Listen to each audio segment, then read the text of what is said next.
Welcome back to Out of the Blue. I'm Andrew Ottman. The latest edition of MTSU Magazine has just been released, and it features a profile of Deputy Athletics Director Diane Turnham. She's celebrating her 40th year at our university, and she laid the foundation for the growth and progress of women's athletics.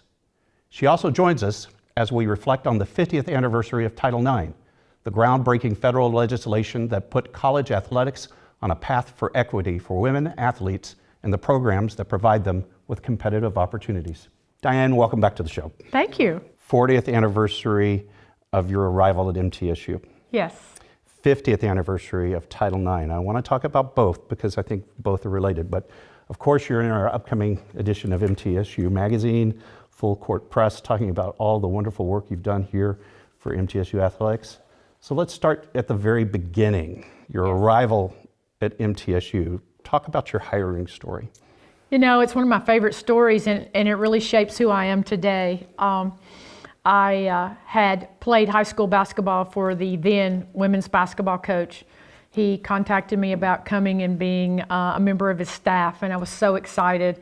And I remember accepting the position, and I walked into I can't call him anything but Coach. Coach Jimmy Earl was the athletic director then, and I was sitting in his office, and he said, "Diane, we're just so glad to have you. And by the way, did I mention we're going to let you coach volleyball?" And I'm like, "Coach, there must be some mistake. I've never played, let alone coach volleyball." And he looked across the desk and said, "You'll do great." And so I was a Division I volleyball coach. And here you are. Yes, and here I am many years later. Wow. Never coached a game in your life of volleyball. No. Now you're in charge of that program. I am in charge. What did you face in seeing that program? I mean, there were some things that were lacking, right? Yes.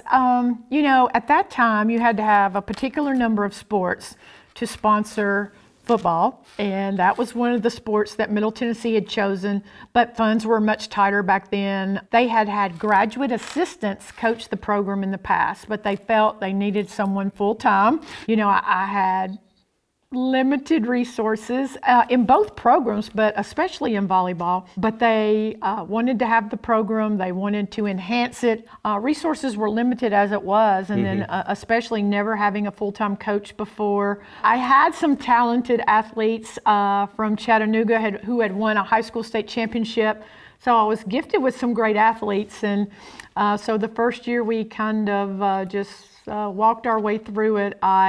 In an effort not to upset anything they had done in the past, let them run some of their previous offenses, which helped me learn. So that was my introduction to, welcome to volleyball. There you go. So let's back up a second. This was year 10 of Title IX. And Yes.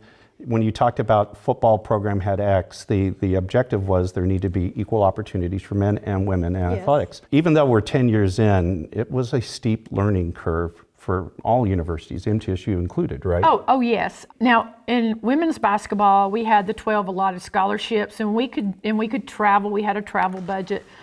Things were a lot more limited. Being the head coach, the assistant coach, the manager, and the bus driver for volleyball, there were some tight trips. But you know what? The athletes were so excited to be able to have the opportunity to play and receive some scholarship money. I think I had 3 scholarships all in state to spread through, hopefully 12 athletes. We started to fight for more and more opportunities, and we had an administration that was working to improve that, but it was still very much in the infancy of Title IX, and so everyone was still trying to figure out what to do. Now, you know, we played against institutions that had formal volleyball programs for a long time, and I love that aspect of it. I've always been a competitor, and I wanted my volleyball athletes to just have what our women's basketball team has, Right. let alone everyone else. You told a story where that was kind of a line in the sand for you. Yes. You had to tape an ankle, and you said, I'm going to do something about this. Well, they always gave me a box of tape and said, just when you get there, have their trainer tape your kids. And they kind of give me a list of who needed what. And so we went to Murray, Kentucky, I'll never forget, and they had no trainers there when I got there, which meant I had to tape the ankle, and it had been many years since I had done that. So we got her iced down, taped up, and we started home that night. and we stopped somewhere simple to grab something to eat. We carry Vicki out to the van. We pile up all these bags and put her foot on it to elevate it. And we've been driving maybe 15, 20 minutes, and her foot fell off. Now, she'd been going crazy. And so when her foot fell off, she didn't move. And when I pulled the van over and got back there to her, I could tell she had passed out. We went to Fort Campbell, Kentucky, to the air base, because that was the closest thing I could find. They weren't supposed to help us, but they did. And when I got home that night, I said, wow, I want my athletes to have better care than me. I know I care, and I know I'm going to do everything I can, but after that and said, I've got to have someone travel with me. These young athletes deserve better.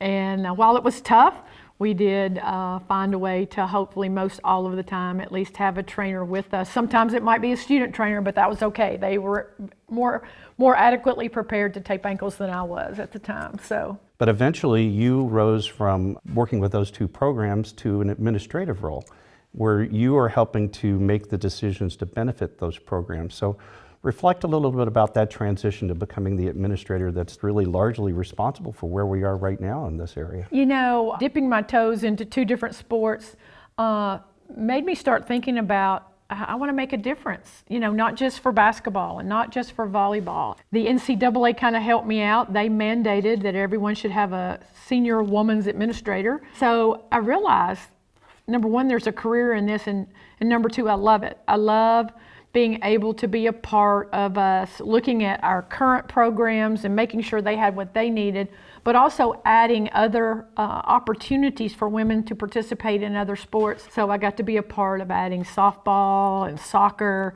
and then eventually women's golf. And what amazing work you've done. So let's think about the future. Now we're in the second 50 years of Title IX. What's next at MTSU, and what do you see on the horizon for collegiate athletics? Well, one of the big things in Title IX is they talk about proportionality a lot, and the number of scholarships and the number of athletes you have versus your female and male population. And proportionality is very difficult to reach unless you have many more female sports than male because of football. Football always skews it, and certainly football's not going anywhere. So if you look at someone like an Ohio State, they have 30 plus sports, and the majority are women's sports.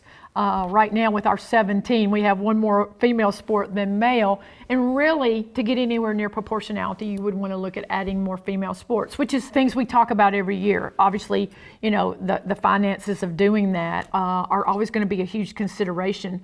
But one of the things you have to do is show a history of adding women's sports. And so those are things that Chris and our staff talk about all the time. And we talked about some similar sports. Just this last year, we did a survey of interest of our entire student population. We do that every other year to see if there is a sport that we could legitimately support that people really want to play. And you know, our conference has added beach volleyball as a sport, and that's one we talked about that we could do, I think, and be very successful. And it would help our conference sponsor a championship. So that's one. Bowling is one that's in the area.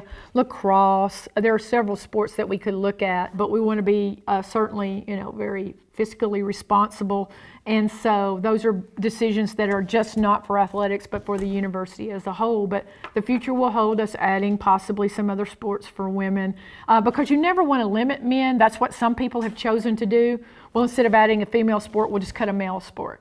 And you hate to take away opportunities from people who want to compete, so you hope that you're able to add the sport instead of have to take any from the men. Diane Turnham, our Senior Athletic Administrator, Deputy AD of the program. It's an honor to work with you here at this university, and thank you for everything you've done for us. Thank you very much.